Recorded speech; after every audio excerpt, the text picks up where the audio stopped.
Welcome back to Richo Hobby and Art. This video looks at a collection of retro toys that I have had for a long time and are recently featured in my newest woodworking creation, Child's Play, which is Puzzle Box 9. So we'll look at these each individually. Starting out, we'll look at this globe. It's a fully moving globe that it's made in Hong Kong, probably back in the 1980s, only because the Union of Soviet Socialist Republics is still on the map. I could find only one thing on this, and that there was a pencil sharpener that had come out during that time and used the exact same globe, including this air travel. You see an airplane on a line, shows different connecting flights, I guess. It goes from South America to Europe and from Greenland, Canada to Britain. It's some odd stuff. And then one that goes across the Pacific from, looks like, New Zealand halfway up to Los Angeles and to maybe the Philippines. So, like I said, there, and then it has the numbers of latitude, longitude, all that kind of stuff on the side, just like a real globe. Let's see here. Underside says made in Hong Kong, and then this comes apart, and it's possible that this part attached to something else other than this. I'm not sure why else this would be come apart like that other than the way it was made. So if this was for the pencil sharpeners that I've seen, show the globe on a red base and the sharpener is in the base. This one is just, I was really interested in geography back when I was in, let's say, 1985, 6, 7, 8. And so I was, if I found a globe, I wanted it. And so I had different globes, and this is the only one that has lasted. So this is sort of a Native American warrior figurine. He's got a tomahawk in one hand, and he had something else in this hand, but it's broken off. This was actually not one of my toys. This was something my father found buried in the yard when he was doing some yard work, and he gave it to me. And so I'm assuming this is from the 1970s. He found it in the 80s. They took possession of the house in the very early 70s, maybe even late 60s. So if some child was there before me, it could date from the 60s, or it could have been thrown from the street and just, absorbed by the ground, as often happened. I looked up some of the Indian figures, toys from that period. There were a lot made by Marks, but those tended to be about 6 inches tall, and these are only 2 or 3 inches tall. So I'm guessing this was a knockoff company, or it could have been the Teamy company. There were a lot of yellow Native American and cowboy sets, and they would have the green army sets, which most of us are very familiar with, and then they had these cowboy and Indian sets, and the Native Americans were usually yellow, and the cowboys were some other color. So sort of that monochrome coloring that you would see with some other figurines, as we'll show in a second. Very detailed. He's very detailed. He's got this sort of a necklace of teeth with a medallion at the end, very fine muscles. Even, I don't know if you can tell, his headband has got some etching on it. A lot of facial expressions. I mean, it's a lot of detail went into the casting of the plastic mold. Even to the back muscles, and his loincloth, and even the moccasins on his feet. And of course the bottom. The top of the bottom is very detailed, and then the bottom of it is.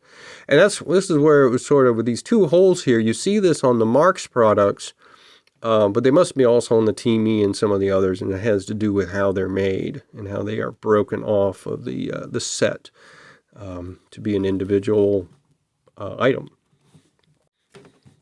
The next group are all Teamy toys. So this item is an Ankylosaurus. You see the name down there if I didn't pronounce it correctly. I don't know how old this thing is, but it was probably made by the Teamy Toy Company. Some of them were yellow, and then some were just different colors, like this guy. But it matches exactly the pictures, similar pictures that I saw from a online search. Not as detailed, a lot of plastic. He's kind of raw, and in fact, he doesn't stand up very well. He's standing up now because he's on this textured surface, but on a slick surface, he falls right over. It's a very interesting dinosaur. Had this big battering thing at the end. This one I've had a long time. And so I always associate this as the duck-billed dinosaur, which actually never existed. It was based on some research they did back in the 1930s of a skull that had a kind of a duckbill face to it. It was later shown in a painting by Charles R. Knight as the Trachodon. And so I accepted it as the Trachodon, but later research revealed that the Trachodon didn't really actually exist. This is actually supposed to be a hadrosaurid. I'm not a dinosaur fanatic, so I don't know all the names and the genesis of all that stuff. You know, I'm the kind that I know what a brontosaurus is, a triceratops, a stegosaurus, and a T-Rex. And that's about it. So, but this was an interesting one. I think I had 2 or 3 of them, but the yellow one was my first, and I kept it all these years. And it's sort of, you know, at this point, you've got it this long, why get rid of it now? So that's that one. Probably by the Teamy Toy Company. There are some that you see from the Marks Company, but again, they're much larger. But if you're a toy aficionado and you know what this might be other than Teamy, let me know in the comments. This is the saber-toothed tiger, or Smidlodon. Smidlodon, it's down here. The proper name for it nowadays, it does say Hong Kong right on the back. You can see that, but it's backwards. So it must have been the way it was made. Still see a little plastic attached to the legs. But otherwise, he's got this one tooth in the front. It looks like a big buck tooth, and that's just the way they made it. But yeah, he has a pointy tail, so, and very small legs. So it's not like they couldn't make a tooth. I guess the way they made it, they made the tooth such that it just couldn't break off as easily, and so they made it part of the bottom of the mouth. So anyway, that was the idea of a saber-toothed tiger. I believe they are now considered saber-toothed cats, that there's more than one, but back then it was based on older research and it was just one, whatever. All right, this is a pencil topper, or eraser, rubber pencil topper eraser of an airplane, possibly by the Diener company. I found some similar looking ones on eBay or Etsy or somewhere.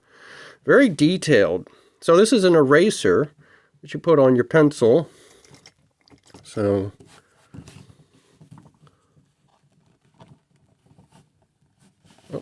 like this, you get the idea. That was something the kids did back in the day.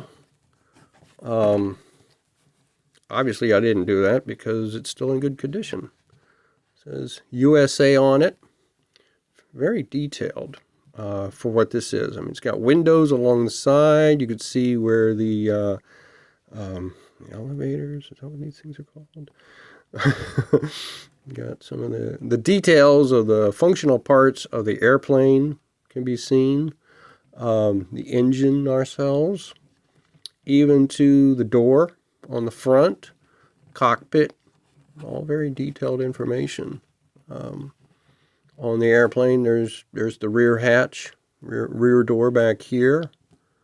Might be one on that side. So, very detailed. I've kept it all these years. Didn't use it as an eraser. I'm kind of surprised it has lasted in such good quality as it is. A lot of times, rubber that was used in erasers would harden over time and just crack and fall apart. And this one is still very spongy. Very.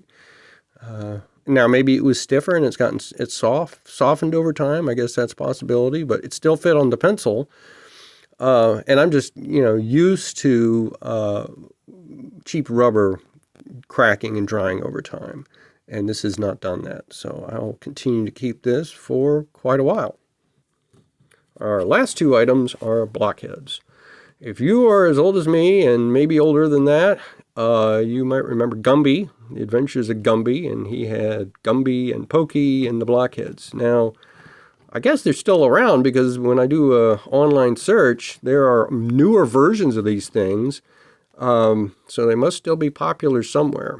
And so the blockheads were sort of nefarious characters who were always out to get Gumby and Pokey and do things and whatever. These are Jesco Company toys made by the Prima Toy Company, and they have all that identification right here, clearly visible. It says Jesco Company here and Prima down here. And so they've got, this is G and J, that was their letters, and they had, this guy's got a kind of a smirk on one side and a smile sort of on the other, and he's got a smile on both sides. I think one of them was frowning. Maybe that's a frown, more than a smile, a smirk. It's these are not bendable. They're just plastic material. They don't. The ones they sell today, most of them are bendable, and you can form them into positions and all that. And these are not what those are.